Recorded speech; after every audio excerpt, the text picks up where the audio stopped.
Tahun 2025, nyari kerja di Indonesia makin susah. Bukan karena orang-orang males, tapi karena sistemnya emang udah rusak dari akar. Lulusan baru tiap tahun nambah terus, tapi lowongan kerja nggak nambah secepat itu. Lapangan kerja formal makin sempit, saingan makin banyak, dan yang punya duit atau koneksi yang akhirnya duluan dapat tempat. Realitanya, ribuan orang tiap hari bangun cuma buat mikirin gimana caranya dapat kerjaan. Bukan mimpi, tapi kebutuhan dasar. Punya penghasilan biar bisa hidup. Tapi yang dihadapi malah syarat kerja yang nggak masuk akal, biaya yang lamar yang mahal, sistem rekrutmen yang diskriminatif, sampai pendidikan yang gak nyambung sama dunia industri. Dan yang lebih parah, orang-orang yang berjuang itu harus ngadepin stigma, dianggap gak usaha cukup keras, seakan-akan masalahnya ada di mereka, bukan sistem yang nyusahin semua orang dari awal. Nah, di video kali ini, gue bakal bahas kenapa cari kerja di Indonesia terasa makin susah. Buat tahu keseruannya, semuanya udah kejelasin di video kali ini, so tonton videonya sampai habis.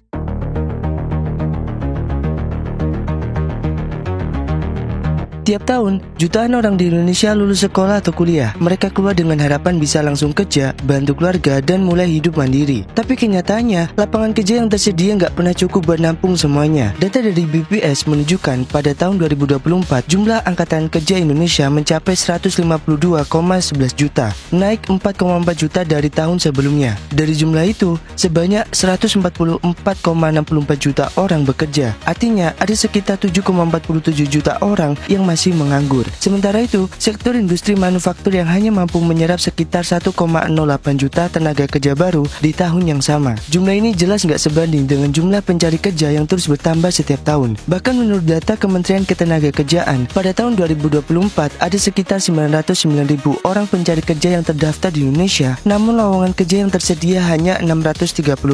Artinya, ada sekitar 279.000 pencari kerja yang belum terserap. Masalahnya bukan karena orang-orang ini nggak mau kerja, tapi memang kerjaannya yang nggak ada. Bukan karena mereka males, tapi karena sistemnya nggak siap. Tiap tahun jumlah orang yang masuk usia kerja makin banyak, tapi lapangan kerja formal nggak tumbuh secepat itu. Akhirnya banyak yang nyangkut, nganggur bertahun-tahun, ataupun kerja seadanya. Bukan karena pilihan, tapi karena nggak ada pilihan lain. Buat mereka yang baru lulus, harapan langsung ditabrak kenyataan. Lihat lowongan kerja, isinya minta pengalaman. Nah, gimana caranya punya pengalaman kalau baru lulus saja belum sempat kerja? Yang ada, mereka disuruh bersaing sama ribuan orang buat satu posisi, padahal lowongannya nggak nambah banyak-banyak amat. Dan masalah ini bukan cuma di kota, di daerah itu lebih parah. Pilihan kerjanya lebih sedikit, industrinya terbatas, dan koneksinya minim. Akhirnya orang-orang di desa pindah ke kota berharap dapat kerja, tapi kota juga udah penuh. Udah banyak yang lebih dulu nyari kerja dan belum dapat. Yang bikin kesel, ini udah kejadian dari dulu dan kayaknya nggak pernah dibenerin. Pemerintah sering ngomong soal pertumbuhan ekonomi, soal bonus demografi, tapi kenyataannya kerjaan yang layak makin langka. Banyak orang kerja serabutan, bukan karena mau tapi karena harus. Yang penting dapat duit walaupun gak jelas arah karirnya. Kalau terus kayak gini, tiap tahun kita cuma nambahin jumlah orang yang siap kerja tapi gak dikasih tempat. Ujung-ujungnya frustasi, ujung-ujungnya nyalahin diri sendiri. Padahal yang rusak bukan orangnya tapi sistemnya. Dan selama itu gak dibenerin, masalah pengangguran di negara ini gak bakal kelar.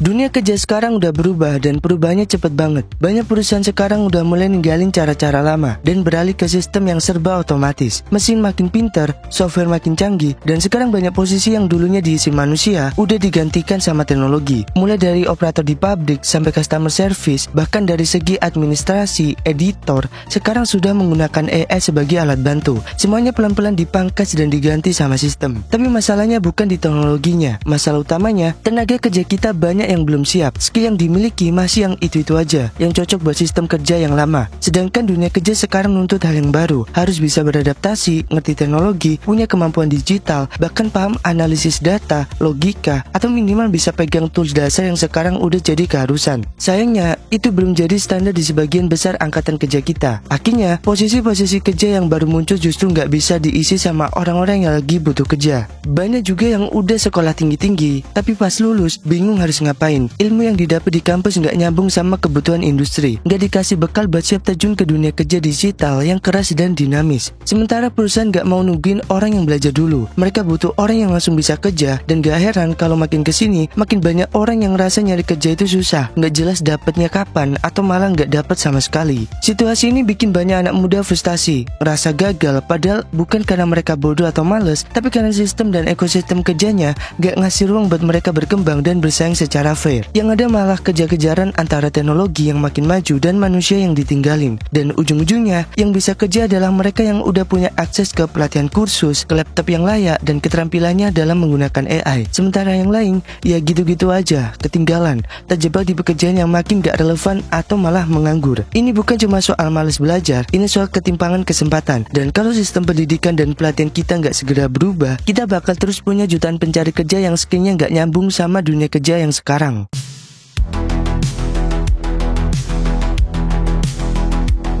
Masuk dunia kerja sekarang terutama di Indonesia emang banyak banget syarat yang ketinggian dan makin aneh-aneh. Sementara gaji juga nggak seberapa. Perusahaan minta kriteria tinggi banget, tapi pas lo lolos dan lihat gajinya, rasanya nggak sebanding sama skill. Juga tenaga dan waktu yang udah dikeluarkan. Syarat kerja makin absurd. Kebanyakan perusahaan nyari yang punya pengalaman. Bahkan nggak jarang banyak yang maksain buat harus bisa semua. Bukan cuma fokus satu pekerjaan, tapi banyak banget kerjaan yang diurus satu orang. Misalnya dari ngurus media sosial, bikin laporan, bikin Excel, ngerti desain, sampai kadang disuruh ngedit video juga. Tapi pas lihat gajinya, ya UMR, bahkan kadang di bawah itu. Yang kayak gini tuh bukan kasus 1-2 orang. Ini udah jadi pola. Banyak lowongan yang secara nggak langsung bilang, lo harus bisa semuanya, tapi dibayar semurah mungkin. Perusahaan maunya tenaga kerja paket komplit, tapi nggak mau keluarin biaya lebih. Akhirnya yang terjadi adalah eksploitasi, tapi dibungkus dengan dalih tantangan kerja, budaya fast pace, atau yang paling klise, harus siap kerja di bawah tekanan. Ini bikin banyak pencari kerja jadi apatis. Mereka bukan nggak mau kerja, tapi capek disuruh ngikutin standar yang ketinggian, sedangkan rewardnya nggak sebanding sama usaha. Ujungnya banyak yang akhirnya mutusin buat freelance aja, jualan online, atau malah jadi driver ojek online. Bukan karena itu impian mereka, tapi karena kerja kantoran udah nggak masuk akal.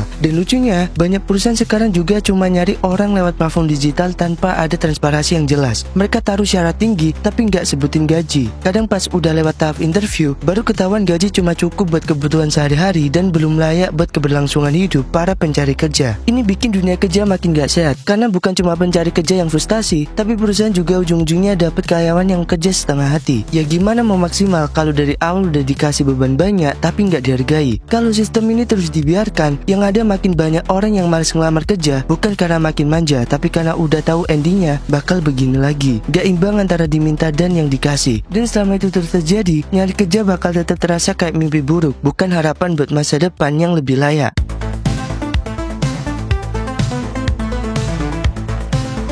Sekarang, banyak banget perusahaan yang lebih memilih untuk pakai tenaga kerja outsourcing atau freelancer dibandingkan dengan karyawan tetap. Ini bukan cuma soal efisiensi biaya, tapi juga soal fleksibilitas. Perusahaan pengen gampang, murah, dan bisa lepas tangan kapan aja. Jadi, apa yang terjadi? Banyak pekerja yang nggak punya jaminan kerja yang jelas, tanpa hak-hak pekerja seperti cuti, tunjangan, atau bahkan jaminan kesehatan. Lo bisa bayangin kan, udah kerja keras tapi nggak ada perlindungan. Gimana nggak coba? Gaji mereka seringkali lebih rendah daripada karyawan tetap, tanpa ada kepastian soal kontrak panjang. Tugas bisa berubah-ubah seenaknya, tapi upahnya nggak sebanding. Kalau karyawan tetap bisa dapat kenaikan gaji tiap tahun atau bonus tahunan, yang kerja outsourcing atau freelance bisa aja tiba-tiba diputus kerja tanpa pemberitahuan. Bahkan kadang mereka udah kerja sebulan penuh, tapi gajinya telat atau malah nggak dibayar sama sekali. Ini juga jadi masalah buat pekerja, terutama buat yang baru masuk dunia kerja. Mereka terjebak di situasi di mana mereka nggak punya pilihan selain nerima pekerjaan outsourcing atau freelance. Ini karena lapangan kerja formal yang terbatas, sementara pekerjaan yang fleksibel malah jadi pilihan satu-satunya. Perusahaan untung besar dengan sistem outsourcing. Mereka bisa lebih leluasa mutusin siapa yang boleh kerja dan siapa yang harus pergi. Gak ada hubungan jangka panjang, jadi mereka nggak perlu khawatir soal biaya kesehatan, tunjangan, atau pensiun. Ini jadi pilihan yang enak buat perusahaan, tapi super berat buat pekerja. Orang-orang ini kerja keras tanpa ada kepastian, gak ada rasa aman dalam jangka panjang.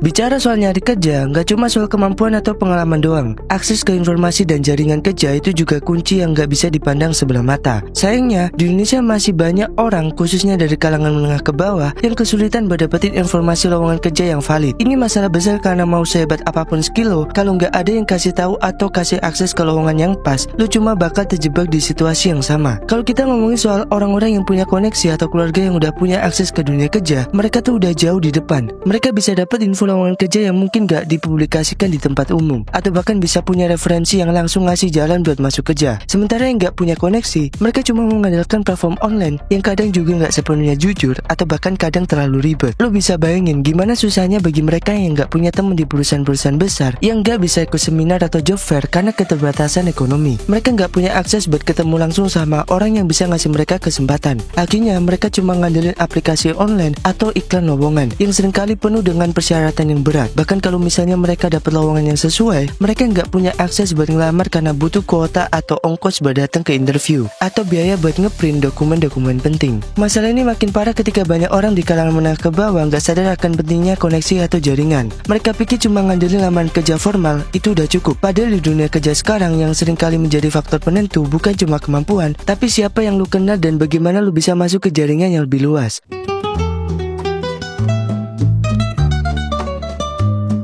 Nyari kerja di Indonesia bukan cuma soal usaha pribadi, ini soal sistem yang bikin banyak orang kepentok di titik yang sama. Dari pendidikan yang gak nyambung sama industri sampai rekrutmen yang lebih mentingin tampilan daripada kemampuan. Tapi kalau terus dibiarin, bakal jadi bom waktu sosial. Boleh gimana menurut lo tentang fenomena ini? Tulis pendapat lo di kolom komentar. Terima kasih udah nonton video ini, sampai ketemu di video selanjutnya.